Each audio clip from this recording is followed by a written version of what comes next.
Hi friends, എല്ലാവർക്കും സുഖമാണെന്ന് വിചാരിക്കുന്നു. ബിപിൻ ദാസ് സംവിധാനം ചെയ്ത ഏറ്റവും പുതിയ ചിത്രമാണ് ഗുരുവായൂർ അമ്പലനടയിൽ. ഈ സിനിമയുടെ റിവ്യൂവുമായിട്ടാണ് ഞാനിപ്പോൾ നിങ്ങളുടെ മുമ്പിൽ എത്തിയിരിക്കുന്നത്. ബിപിൻ ദാസിനെ നമുക്ക് ഓൾമോസ്റ്റ് എല്ലാവർക്കും തന്നെ പരിചയം ഉണ്ടാവും. അദ്ദേഹത്തിൻ്റെ, എൻ്റെ ഓർമ്മ ശരിയാണെങ്കിൽ അദ്ദേഹത്തിൻ്റെ മൂന്നാമത്തെ പടമാണ് ഈ ഗുരുവായൂർ അമ്പലനടയിൽ. ആദ്യം അദ്ദേഹം മുദ്ദുകവ് എന്ന് പറഞ്ഞൊരു സിനിമ സംവിധാനം ചെയ്തു. പിന്നെ ജയ ജയ ജയ ഹേ, അത് ഭയങ്കര ഹിറ്റായിരുന്നു. ഇപ്പം മൂന്നാമത്തെ സിനിമയാണ് ഗുരുവായൂർ അമ്പലനടയിൽ. പേര് പോലെ തന്നെ വളരെ മനോഹരമായിട്ടുള്ള ഒരു കുടുംബ ചിത്രം.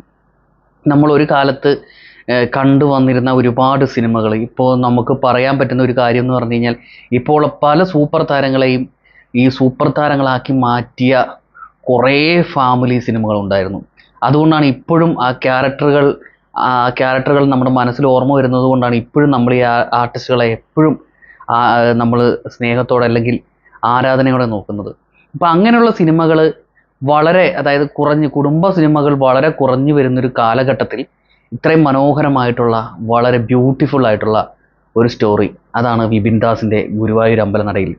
ഈ സിനിമയിൽ അഭിനയിച്ചിരിക്കുന്നത് പൃഥ്വിരാജ് സുകുമാരൻ, ബേസിൽ ജോസഫ്, നിഖില വിമൽ, അനശ്വര രാജൻ, രമേശ് കോട്ടയം, അങ്ങനെ എന്ത് പറയാൻ, അങ്ങനെ ഒരുപാട് ആർട്ടിസ്റ്റ്. നമ്മുടെ പഴയ നടി രേഖ, എ ഓട്ടോ എന്ന് പറയുന്ന സിനിമയിലെ രേഖ, അങ്ങനെ എന്താ പറയുക, ഒരു ജഗദീഷ് ചേട്ടൻ, അങ്ങനെ ഒരു ഭയങ്കര താരനിര തന്നെയുണ്ട്. ജഗദീഷ് ചേട്ടൻ്റെ ക്യാരക്ടർ എടുത്ത് പറയുകയാണെങ്കിൽ അദ്ദേഹം നമ്മളെ പണ്ട് വിസ്മയിപ്പിച്ചിരുന്ന രീതി എങ്ങനെയാണോ അതിൽ നിന്ന് ഒരുപാട് മാറി അദ്ദേഹം ഒരു അച്ഛൻ വേഷത്തിലേക്കൊക്കെ വരുമ്പോൾ അദ്ദേഹത്തിൻ്റെ ക്യാരക്ടർ, നമ്മളിപ്പോൾ ഈ അടുത്ത് കണ്ട സിനിമകളിലൊക്കെ അദ്ദേഹം അച്ഛൻ വേഷങ്ങൾ ചെയ്തു കണ്ടു. ഇത് അതിനേക്കാൾ ഒരുപടി മനോഹരമായി എന്ന് എനിക്ക് കണ്ടപ്പോൾ തോന്നി. പിന്നെ ഈ സിനിമയിൽ പൃഥ്വിരാജിൻ്റെ ആനന്ദൻ എന്ന് പറയുന്ന ക്യാരക്ടർ, അത് വളരെ മനോഹരമായിട്ട് അവതരിപ്പിക്കാൻ പൃഥ്വിരാജിന് കഴിഞ്ഞിട്ടുണ്ട്.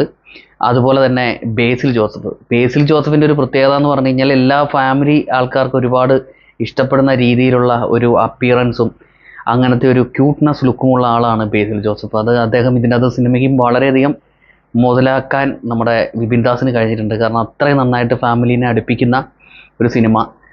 ഈ സിനിമയുടെ കഥ പറയുകയാണെങ്കിൽ, ഓൾമോസ്റ്റ് ഇവിടുന്ന് രണ്ട് അളിയന്മാർ തമ്മിലുള്ള സ്നേഹബന്ധത്തിൻ്റെ കഥയാണ്. അപ്പം ഒരാൾ കല്യാണം കഴിക്കാൻ വരുന്നു, വേറൊരാളുടെ സിസ്റ്ററെയാണ്, അതായത് ആനന്ദിൻ്റെ സിസ്റ്ററെ കല്യാണം കഴിക്കാൻ വേണ്ടിയിട്ട് ഗൾഫിൽ നിന്നും വരുന്ന ബേസിലിൻ്റെ ക്യാരക്ടർ. അങ്ങനെ അതിനുള്ളിലുണ്ടാകുന്ന വളരെ മനോഹരമായ കുറേ ഇഷ്യൂസാണ് ഈ സിനിമ കൈകാര്യം ചെയ്തത്. അപ്പോൾ അതിലെനിക്ക് വളരെ, നമുക്ക് എന്താ പറയുക, നമുക്ക് ഫാമിലി ആയിട്ട് നല്ല ചിരിച്ച് സന്തോഷിച്ചിരുന്ന് കാണാൻ പറ്റുന്ന എല്ലാ എലമെൻസും ഈ സിനിമയിലുണ്ട്. നല്ല ഹ്യൂമറിലൂടെ പോകുന്നതാണ്. നമ്മൾ കണ്ട ഒരുപാട് കാര്യങ്ങളുണ്ട്. ഒരു കല്യാണം ആണെങ്കിൽ ആ കല്യാണം, നമ്മുടെ ഒരു കല്യാണത്തിന് മുമ്പിലാണ് ഒരുപാട് കോമഡികൾ വർക്കൗട്ട് ചെയ്യാൻ പറ്റുന്നത്. അത് നാട്ടിലാണെങ്കിലും എല്ലാ ഏരിയകളിൽ നന്നായിട്ട് കവർ ചെയ്തിട്ട് ഹ്യൂമർ പശ്ചാത്തലമാക്കിക്കൊണ്ട് വളരെ ഗംഭീരമായിട്ട് ഈ സിനിമ വന്നിട്ടുണ്ട്. അപ്പോൾ എല്ലാവരും തിയേറ്ററിൽ തന്നെ പോയി കാണണം.